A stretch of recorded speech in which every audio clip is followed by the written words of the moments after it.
दोस्तों, पॉलिटेक्निक भूल कर भी ना करें। नमस्कार दोस्तों, स्वागत है एक और नए वीडियो में। आज का टॉपिक बहुत इंटरेस्टिंग होने वाला है क्योंकि आज मैं बहुत ही अहम चीज़ों पर बोलने वाला हूँ।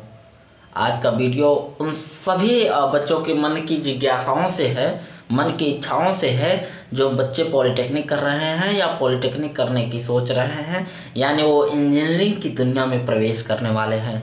उनके लिए ये टॉपिक बहुत ही महत्वपूर्ण होने वाली है। क्या पॉलिटेक्निक करें न करें, क्या पॉलिटेक्निक करना गलत होता है, क्या पॉलिटेक्निक करने से नुकसान क्या क्या होते हैं, पॉलिटेक्निक करने से प्रॉफिट क्या क्या है, पॉलिटेक्निक करने के बाद प्राइवेट क्षेत्र में कितना जॉब स्कोप है, गवर्नमेंट जॉब में कितना स्कोप है, सैलरी क्या मिलती है, क्या क्या दिक्कतें आती है, उन सारी चीज़ों को मैं इस वीडियो में बताने वाला हूँ। दोस्तों, पॉलिटेक्निक 3 साल की करने के बाद मैं पिछले 2-2.5 सालों से इंडस्ट्री एरिया में काम कर रहा हूँ। तमाम मुझे इन क्या क्या कठिनाइयाँ झेलनी पड़ी उसकी भी थोड़ी चर्चा इस वीडियो में करूँगा। वीडियो थोड़ी सी लंबी हो सकती है, अगर आप चाहें तो स्पीड बढ़ाकर देख सकते हैं, लेकिन ये वीडियो आपके लिए बहुत ही ज़्यादा महत्वपूर्ण है, यह देखना। अगर पॉलिटेक्निक का मन बना लिए हैं तो निश्चित रूप से ये वीडियो आपको देखनी चाहिए। दोस्तों, पॉलिटेक्निक करेंगे तो क्या क्या दिक्कतें आएंगी, देखिए साफ तौर पे हम बता दे रहे हैं। पहले सैलरी पे ही बात कर दे रहे हैं, नहीं तो बच्चे ये कहेंगे कि भैया इधर घुमा रहे हैं उधर घुमा रहे हैं, तो पहले सैलरी बता दे रहे हैं, आप प्रॉफिट ही बता दे रहे हैं, उसके बाद हम इसकी हानियाँ बताएंगे क्या क्या होती है। दोस्तों, पॉलिटेक्निक वो बच्चा जरूर करे जिसकी घर की आर्थिक स्थिति सही नहीं है, जिसकी घर की आर्थिक स्थिति नहीं है और वो जल्दी से जल्दी कमाना चाहता है और अपना प्राइवेट क्षेत्र में फ्यूचर देखता है, वो बंदा पॉलिटेक्निक उस बंदे को कर लेनी चाहिए। क्यों? क्योंकि भाई पॉलिटेक्निक कर लेंगे तो प्राइवेट क्षेत्र में जॉब तो मिल जाएगा, लेकिन हाँ आप बेरोजगार नहीं रहेंगे। लेकिन सैलरी कितनी मिलेगी भाई? तो सैलरी जो शुरुआती दौर है भाई, आम तौर पे भैया इतना कोई सही तरीके से बताता नहीं है, लेकिन एक यही है कि इस वीडियो पे मैं सही बताने वाला हूँ। आपको 14 से 15 हज़ार मिलेगा। नोट कर लीजिएगा, 2025 चल रहा है। 2025 का लास्ट मंथ फर्स्ट मंथ का लास्ट वीक है कहीं ना कहीं, मतलब जनवरी समाप्त होने वाला है, फरवरी स्टार्ट होने वाला है 2025 का। और अभी का जो सैलरी का जो चीज़ें चल रही है वो 14.5 से 15 चल रही इन हैंड फ्रेशर का। जो बच्चे पॉलिटेक्निक कर लेते हैं उसके बाद जो कहीं ना कहीं प्राइवेट क्षेत्र में जाते हैं वो फ्रेशर होते हैं। फ्रेशर मतलब कहीं काम नहीं करना, नया नया बंदा निकलना, फ्रेशर एक तरीके का होता है। ठीक है, तो जो ही आप पॉलिटेक्निक कर लिए भैया, तो फ्रेशर के तौर पे आप पॉलिटेक्निक से इंडस्ट्रियल एरिया में जाएंगे और फिर इंडस्ट्री आपको जॉब देगी। तो जॉब देगी तो भैया कैसे कैसे वो जॉब देगी भाई, पहले सोच समझ लीजिएगा इस विषय पे, फिर हम चीज़ें बताने वाले हैं। पॉलिटेक्निक आपको देगी 2-3 प्रकार से दे देती है। या तो आपको अप्रेंटिस पे रखेगी। अप्रेंटिस का मतलब होता है कोई कंपनी आपको 1 साल के कहीं ना कहीं चीज़ों पे रख लेगी, 1 साल तक आपको सैलरी देगी, आपको ट्रेनिंग देगी, काम कराएगी, ये सारी चीज़ें। फिर कोई कंपनी आपको, अप्रेंटिस को कभी कभी DAT कहा जाता है। DAT का मतलब होता है डिप्लोमा अप्रेंटिसशिप ट्रेनिंग, ठीक है, DAT पोस्ट, DAT, ठीक है, डिप्लोमा अप्रेंटिसशिप, ठीक है।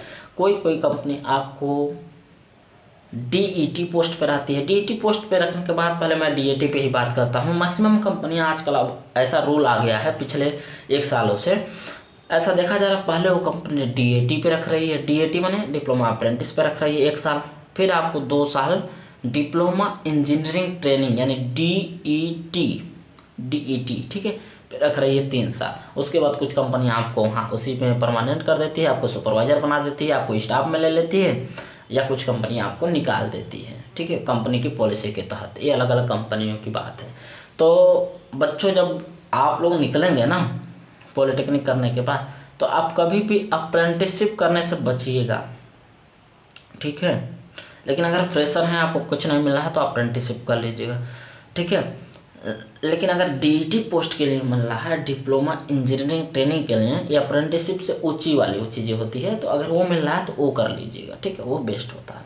नहीं तो अप्रेंटिसशिप कर लीजिए 1 साल DET कर लीजिए, फिर आपके अंदर इतनी काबिलियत आ गई है, इतने टैलेंट आ गए हैं कि आप आगे अप्लाई कर सकते हैं सुपरवाइजर, जूनियर इंजीनियर की, तो बिल्कुल कर सकते हैं। तो भैया मेन मुद्दा यही है, आपको 14 से 15 हज़ार का जॉब मिल जाएगा, इसमें कोई दिक्कत नहीं है।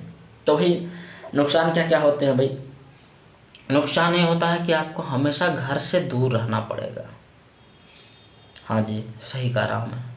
पहले नुकसान की सारी बातें करेंगे, फिर बचे हुए प्रॉफिट मैं लास्ट में ले जाऊंगा। नुकसान ये होगा कि आपको शुरुआती दौर में कंपनियों में बहुत दिक्कतें झेलनी पड़ेगी। जो शुरुआती 1 साल होगा ना, वो आप कंपनियों में खड़े होकर ही काम करना पड़ता है। कंपनियों में खड़े होकर काम करेंगे आप, अलग अलग चीज़ें होगी, कोई क्वालिटी में जाएगा, कोई प्रोडक्शन में जाएगा। प्रोडक्शन में भी अलग अलग डिपार्टमेंट, कोई असेंबली, कोई मशीनिंग, कोई कास्टिंग, कोई ये वो तमाम चीज़ें, पेंट शॉप से लेकर सारी चीज़ें, चाहे क्वालिटी में जाए चाहे प्रोडक्शन में जाए, ठीक है। अन्य डिपार्टमेंट जो भी है, डिस्पैच से लेके R&D तक, मैक्सिमम जगहों पर डिपार्टमेंट में पिछले पहला 1 साल 1.5 साल आपको खड़े रहकर काम करना पड़ेगा, ये दिक्कत है। तो ये सारी चीज़ें आपको पहले समझ लेनी पड़ेगी भाई, कि मैं खड़े होकर काम कर पाऊंगा कि नहीं, क्योंकि क्या मैं ऑफिशियल काम करना चाहता हूँ, क्या चीज़ें। ब्रांच के बारे में इसमें हम चर्चा कर देने वाले हैं, तो बने रहिए आप हम, क्योंकि ये वीडियो भाई एकदम क्लियर बता रहा हूँ मैं। और अधिकतर कंपनियाँ आपको प्रोडक्शन लाइन में लेती है, क्योंकि प्रोडक्शन में हमेशा बंदे कम रहते हैं, ठीक है। प्रोडक्शन में जाना भी ठीक है, उसमें आप सीख भी सकते हैं, लेकिन प्रोडक्शन करने से समय नहीं मिलेगा तो क्या आप सीखेंगे। तो अगर आपको क्वालिटी मिले तो क्वालिटी ज़्यादा प्रीफर करिएगा, क्वालिटी मिले और भी डिस्पैच, PPC वगैरह या R&D वगैरह, ठीक है। ऐसे बढ़िया बढ़िया डिपार्टमेंट जो मिले उसको आप लेने की चर्चा, मतलब उस पर करेंगे, जोर देंगे। लेकिन अगर आपको कहेंगे आप कि कौन से डिपार्टमेंट सबसे अच्छा होता है, तो उसका मैं अलग से वीडियो बना दूंगा कि कौन कौन से ब्रांच के लिए कौन कौन सा डिपार्टमेंट कंपनी में बेहतर होता है, सीखने की चीज़ें है, इसका स्कोप ज़्यादा है। ये सारी चीज़ें मैं नेक्स्ट वीडियो में ज़रूर प्रोवाइड करा दूंगा, अगर आप कमेंट करेंगे तब, ठीक है। उससे पहले फिर जान लेते हैं। तो कंपनी भाई, जो कंपनी की पॉलिसी होती है, जब 2 साल 2.5 साल बाद निकाल देगी जो कंपनी, तो थोड़ी दिक्कत होगा, जल्दी जॉब नहीं मिलता, इसलिए पहले जॉब ढूंढ लेंगे तो बेहतर रहता है, ठीक है। 2 साल बाद हो सकता है फिर से आपको DT करना पड़ जाए, जो DT करके निकलते हैं। जब कंपनी नहीं मिलेगी तो DT करना पड़ जाएगा, नहीं तो फिर किसी को सुपरवाइजर मिल गया। देखिए कंपनी में जानते हैं क्या है, कंपनी में जब भी काम करें ना, अपने सीनियर, अपने स्टाफ, ठीक है, स्टाफ जो मेंबर है, supervisor, junior engineer, senior engineer, AM से लेके HOD से लेके DM तक, जितने भी है, प्लांट हेड तक, ठीक है, सबसे आप परिचय बना के रखें स्टाफ लेवल तक। अगर आप डिप्लोमा होल्डर हैं, सबसे पहचान बना के रखें, अन्य अन्य कंपनियों के लोगों से पहचान बना के रखें, बहुत बेनिफिट देगा आपको। तो वो लोग आपको सजेस्ट करेंगे इस कंपनी में ये वैकेंसी है, ये चीज़ें है, तो आपका ग्रो जल्दी होगा, ठीक है।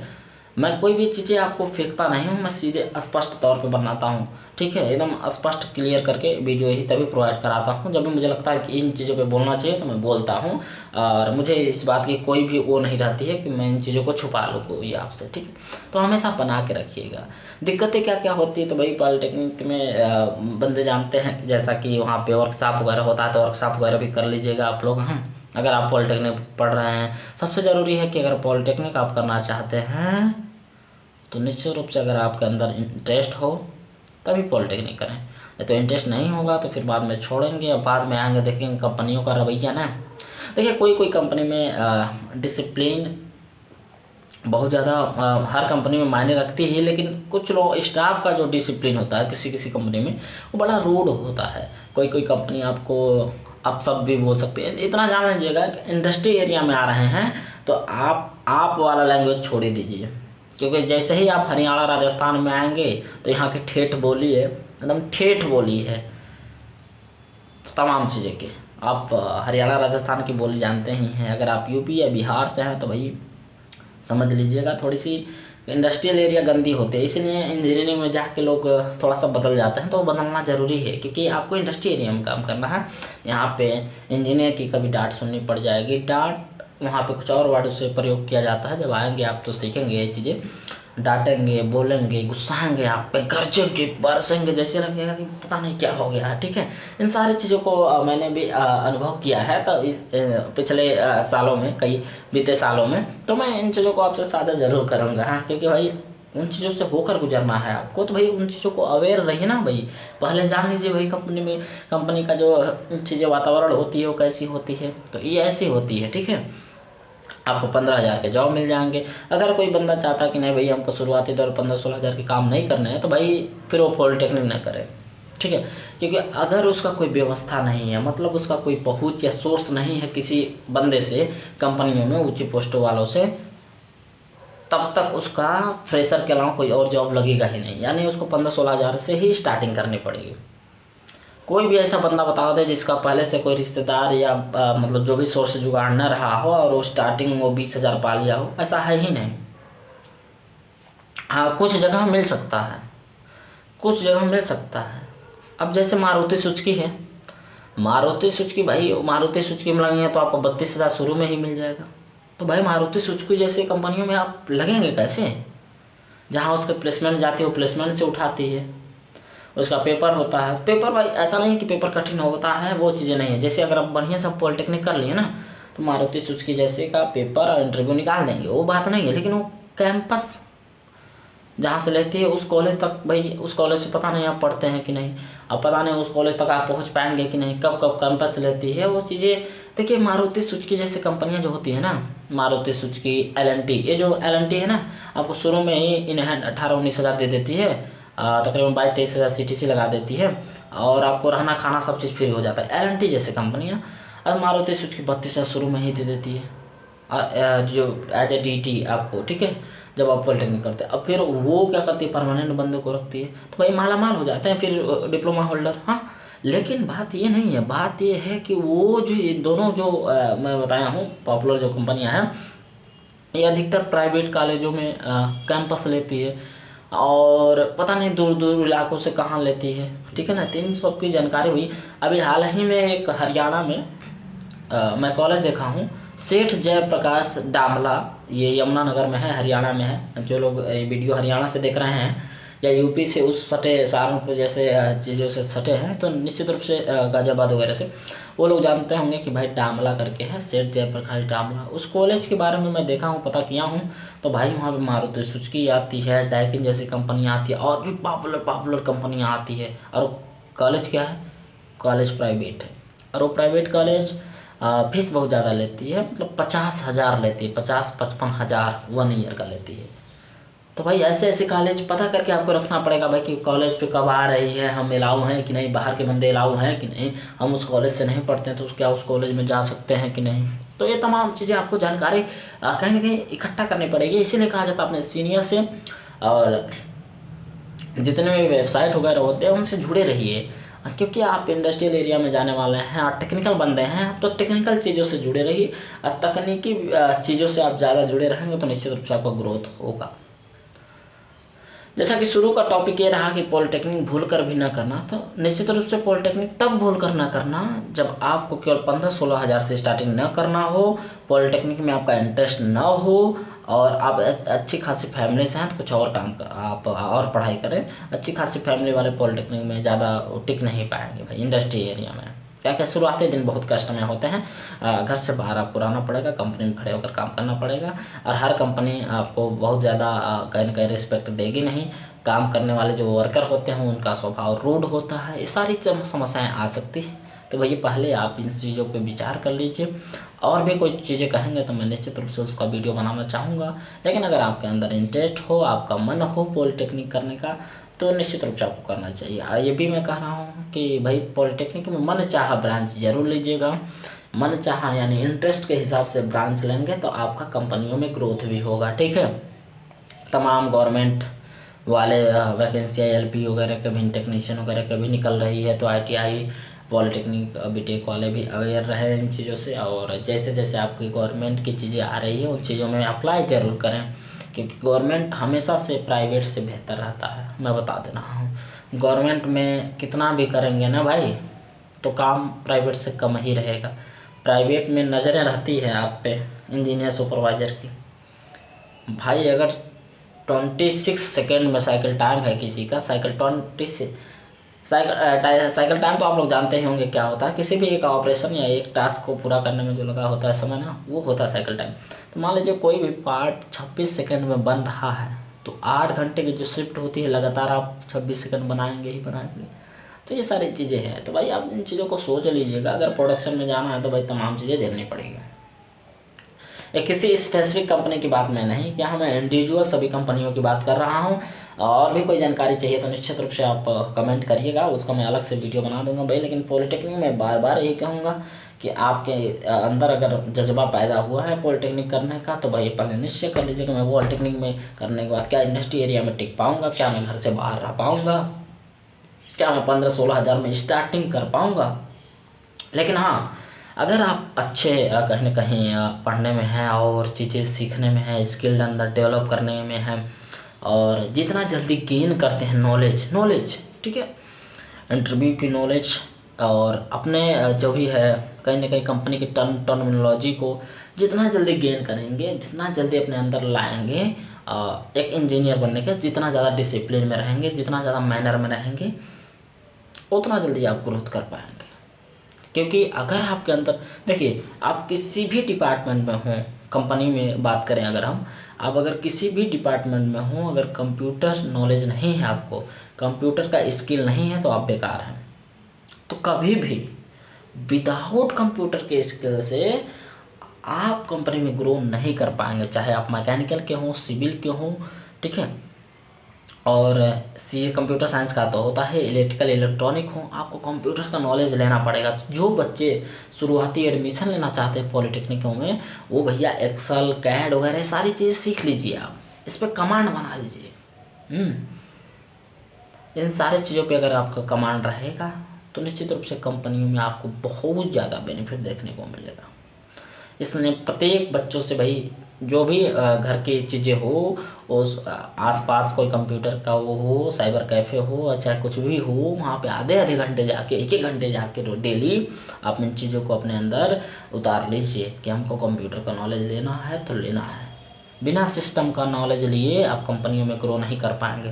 तो पहले सिस्टम का नॉलेज आप पढ़ाई के दौरान ही कर लेते हैं तो निश्चित रूप से आपके ज़िंदगी में ये बहुत बड़ा बदलाव देखने को मिलेगा जब इंडस्ट्री एरिया में आएंगे आप। तो नहीं तो फिर आपको अलग से कहीं ना कहीं चीज़ें करनी पड़ेगी। हाँ, आप पॉलिटेक्निक करने वाले बच्चों को जो भी इंडस्ट्री एरिया में आ जाते हैं उन्हें आगे चलकर बीटेक जरूर करना पड़ता है, तभी कंपनियों में ऊंची कहीं ना कहीं मिलती है। तब नहीं, शुरुआती दिनों में नहीं, जब 2-2.5 साल, 2 साल या 3 साल काम कर लेते हैं आप, 3 साल काम कर लेंगे ना तो आप एक अच्छी खासी तकरीबन 25-26 हज़ार जरूर इन हैंड उठा लेंगे, या 20,000, 25,000 तो आप उठा लेंगे आराम से, ठीक है। इन हैंड की बात कर रहा हूँ, 25,000 3 साल काम करेंगे तो कहीं भी जाएंगे आप तो 25,000 इन हैंड मिल जाएगा, ठीक है। अगर गुजरात जैसे शहरों में जाते हैं और महाराष्ट्र जैसे पुणे वगैरह में जाते हैं तो फ्रेशर पे ही आपको 18-19 दे देते हैं वो लोग, क्योंकि वहाँ पे यहाँ से जो भी नॉर्थ से जाते हैं वहाँ पे दूरी पड़ती है और उस हिसाब से वहाँ का लोकल चीज़ें देख के दी जाती है ना, महंगाई के हिसाब से। अब या गुजरात जैसे महंगे पड़ जाते हैं, महाराष्ट्र पुणे जैसे महंगे पड़ जाते हैं शहर जो हैं, तो वहाँ आपको उस महंगाई के हिसाब से सैलरी दे दी जाती है। तो वहाँ पे 18-19 हज़ार इन हैंड आपको फ्रेशर पे ही मिल जाता है। तो आप सोच लीजिए कि आप कहाँ जाने वाले हैं, भारत के किस कोने में जाने वाले हैं। बेंगलुरु में जाएंगे तो वहाँ पे भी 18-19 हज़ार आपको बिल्कुल आराम से फ्रेशर पे ही, अगर आपको इंटरव्यू बीट कर लेते हैं तो 18-19 हज़ार आपको बहुत आराम से इन हैंड मिल जाता है। तो सोच लीजिए आपको कहाँ जाना है, और कंप्यूटर स्किल बहुत ज़्यादा इम्पोर्टेंट है आपके लिए। तो इन चीज़ों को कोई मजाक न लीजिएगा, सीरियस लें और पढ़ाई करें। अगर मन है तो चैनल पर नया हो तो सब्सक्राइब जरूर करें। कोई भी क्वेरी हो, किसी भी प्रकार की कोई क्वेरी हो मन में, तो निश्चित रूप से कमेंट बॉक्स में अपना कमेंट छोड़ दीजिए, मैं ज़रूर उसका रिप्लाई दूंगा। चैनल पे नया हो तो सब्सक्राइब जरूर करें। मिलते हैं नेक्स्ट वीडियो में, तब तक के लिए बाय बाय, जय हिंद।